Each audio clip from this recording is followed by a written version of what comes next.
What's up, guys? It's Donovan here, and I really appreciate everyone that so far has submitted their videos of their schools. So this is really cool. I hope you guys are enjoying it as much as I am. One, just from an owner standpoint, I know a lot of us, we are interested in like what other people are doing and how successful they are and how do we rank up and how do we stack up, and people take things like that personally. But I commend everyone in this group that's shared so far. I hope more people do. Everyone that's done it so far, guys, it's a little vulnerable putting yourself out there in your school. So, a lot of us, I know you guys are all professionals and you try to do the best for your students and for your school and for yourself. So, this is why we're doing this, guys. So no hard feelings for anyone. If something that I say or anyone says hurts your feelings, I apologize. But honestly, these are probably things that we need to hear. So I've just been taking some notes, and I just want to kind of go over some things that I went over with my coach. So my coach that I had originally, he was really good with kind of setting me up and getting me in the right direction with things like this. So since then, I've kind of moved on, and I have different coaches now for specific things that I want to work on my business. But my first coach was really good with things like this. So just going to go over, guys. So the first thing with the school videos, your school has to be clean and it has to smell good. I mean, that's pretty simple. Those are basic things. It's got to be clean. It's got to smell good. That's just going to separate you from a lot of people. Back in the 90s, a lot of schools smelled like a foot and smelled like taekwondo gear, and it was really crappy. And I don't honestly know why that was okay. I mean, that shouldn't be okay ever. So I don't know why that was okay. It's definitely not okay now as people are becoming more conscious, more aware of these things. Your place has to be organized and clean. So everything has to be organized and it has to have a place. Do not just have stuff thrown in the corner or piled in the corner. A lot of my competitors just have gear and just like kids crap, just like, noodles and all kinds of stuff pushed in the corner. And hey, great, I appreciate your school looking like crap. But for my school, everything is neat and organized. Bright colors, all right? So make sure it works with your brand. It has your identity involved in it. A lot of taekwondo schools especially have always just had white walls, red, blue floors, and a Korean and American flag on the wall, and that's it. The problem with that is that it's like cookie cutter. It doesn't look good. It's too basic. I don't know why. We're not in a hospital. We're in a taekwondo school. We're in a martial arts school. So for me, like I told you, my branding colors are red and black, and that's specifically because I like the colors red and black. So my school is red and black. They go together with my brand, my facility. It all works together. And also red is it kind of subconsciously pushes people to take action. So that's another reason I love the color red. You need to separate your floor from your lobby. So those need to be two separate things. I know a lot of us just have our floor going onto our lobby or vice versa, and that's how I was originally as well. But we had problems with parents thought it was okay to walk on the floor. Siblings of students would just walk on the mats with their shoes and things like that, and it really annoyed me. So now you saw in my facility, we have that small little wall divider that actually adds also as a bench and a cubby. So it's kind of a win-win. It separates the floor. It also provides cubbies and benches for us, but I think it needs to be separated. So that way, they understand when they're on the mat, they're training, they're focused, they're in the zone, they're mentally locked in. But if they're not in the lobby, if they're not on the mat, they're in the lobby area, they can hang out and they can do what they want to do. It's a little bit different mindset, and I want to frame that way. So be creative with your space. Everyone's different. Some of you guys have like 6,000 square feet, and I mean, that's awesome. I'm jealous, but I have a little over 2,000 square feet, like 2,100 square foot, and I make it work really well. I fit a lot of people in.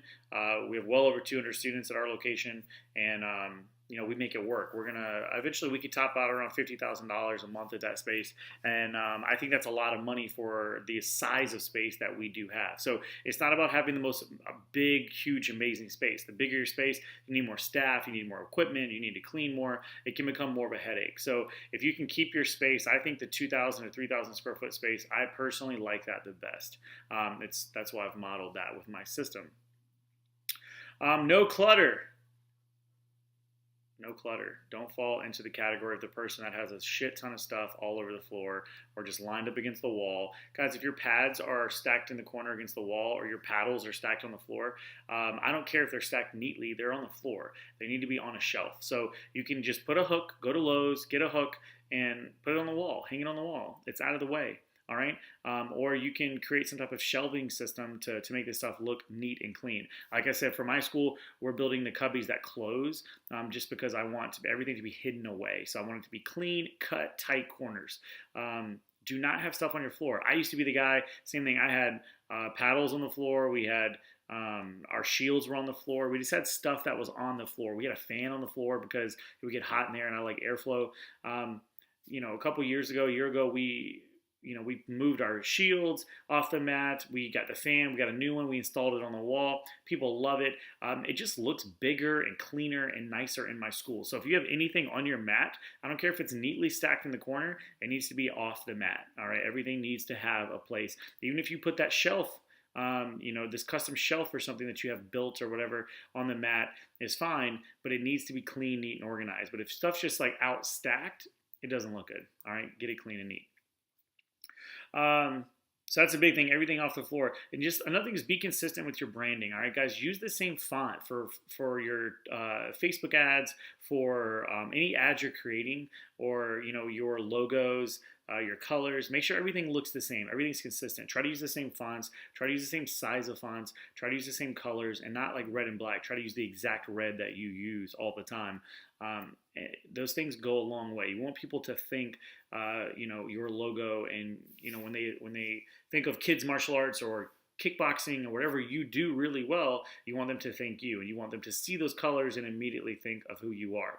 I'm red and black, and I love it. That's my colors. It's my favorite colors, and no one else in my area uses those colors. So I try to brand everything red and black. Don't try to mix it up. All right, guys, if you're blue, stay blue. If you're red, stay red, but stay consistent. So something else I want to talk about is, how like the clutter, we go back to the clutter. So when you live in a house for a year or two, it's kind of cool because when you first move in, you get rid of a lot of stuff. But once you've lived there for like 10 years, you start to just have like tons of stuff everywhere, and you get ready to move. We've all, I think, moved before. You got to move and you're like, how do I have all this stuff? Like, where's all this stuff coming from? Your school is the same way. You acquire stuff. You acquire, pads and that kids left behind, shoes, lost and found, just stuff. You acquire stuff. Guys, get rid of it. One thing my staff makes fun of me all the time, especially my office manager, Rachel, I love throwing stuff away. I get like a high off of it. If we don't use it on a weekly basis, get it out of my school. I don't want it. I don't care. If we use it once a month, get it out of here. I don't need it. I like consistent, clean, decluttered facilities. So again, guys, get rid of stuff. If you use one type of shield once every blue moon, get rid of it. You don't need it. Sell it to your students for $5 and get some money and use that money to do something else for your facility, okay?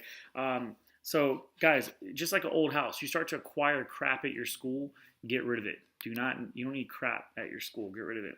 All right, guys, so let's talk about retail areas. Retail areas. So this is something that I think really needs to be addressed for a lot of us. Everything needs to be tagged with prices. Everything needs to be tagged with prices. So you just go get little stars, and you can order them online, or you can get them probably from like a craft store. I'm not exactly sure where my office manager got ours, but you can order them online. Just look at like retail tags and just Google it. Just a little star with a name, with the price, and write it on there. It needs to be on individual items, okay? If you sell t-shirts, you can actually get like the retail gun that they tag like at retail stores, and you can actually have a hanging tag with your information on it. It's really not that expensive. But at the minimum, everything needs to be tagged. It's really embarrassing when you go to a store and you're like, wait, how much is this shirt? How much is this? And you're thinking it's like $20, and they're like, oh, this shirt's $49. And you're like, oh shit, I didn't think it was gonna be that much. And you're like, now you're kind of embarrassed, like, I like it. I'll think about it. But you feel like an asshole because you thought it was way cheaper. So it's the same thing with your students, guys. You don't want them to be like, how much is your sparring gear? And little Johnny wants sparring gear. Yeah, how much is it? It's $300. Oh, crap. Well, all right, Johnny, you're going to have to wait. He's like, no, Mom, I want to do it right now. Like, so now the parent feels bad. Just mark it. Have a price on it. You would have eliminated that entire process. Okay, guys? Have a price tag on everything. Every individual item needs a price tag.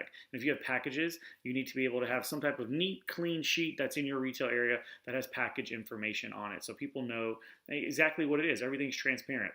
Retail, everything needs to be marked, guys. Clothing, when you're selling your clothing, your t-shirts and stuff, sell cool stuff. All right, guys, don't sell crappy equipment. Don't sell crappy t-shirts. Don't sell cotton t-shirts. Cotton t-shirts suck. They're the death of the retail industry, in my opinion. I hate cotton t-shirts. You got to at least do the 50-50 poly blend with cotton. It just fits better. It looks better. And remember, guys, this is advertising. Even though they're buying a shirt from you, and yes, you are making money off of this, they're going to be wearing your brand around town. So you're going to want to make sure that it looks good. Don't have some old logo.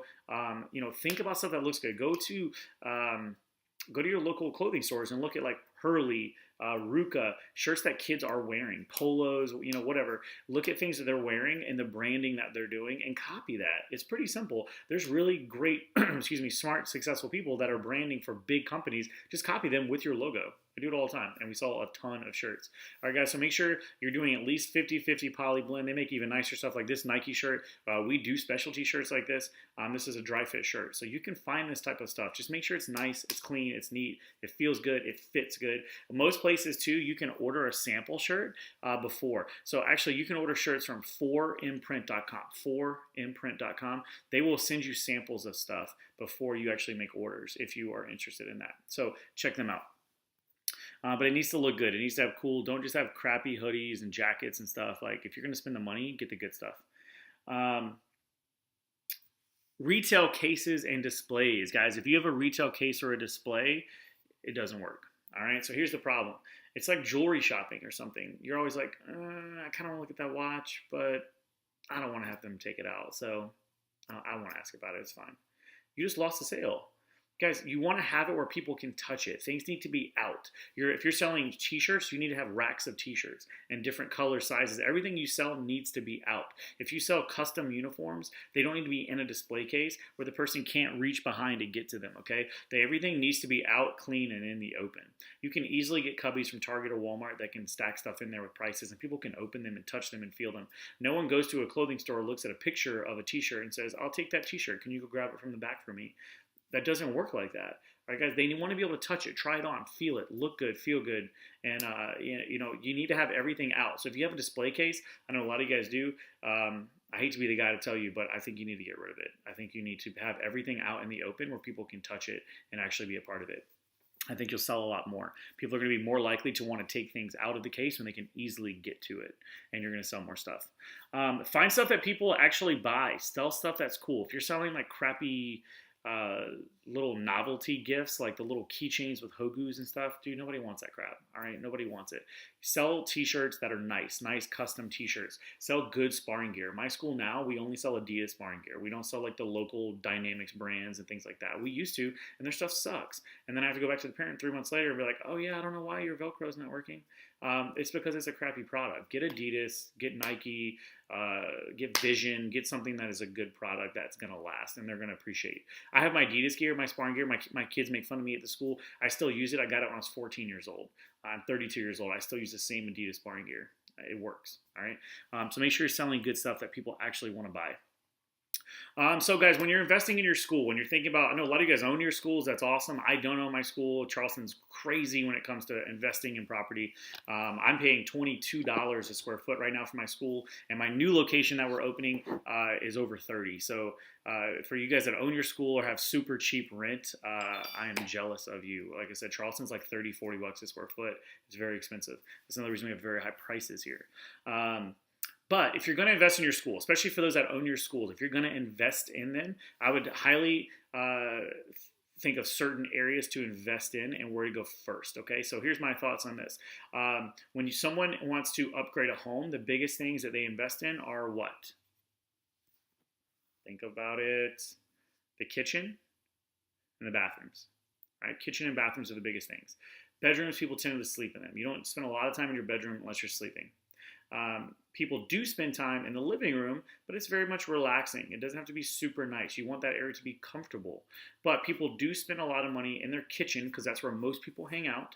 And they spend a lot of money in the bathrooms because that's where obviously where somebody wants to be clean, neat, nice, and comfortable as well.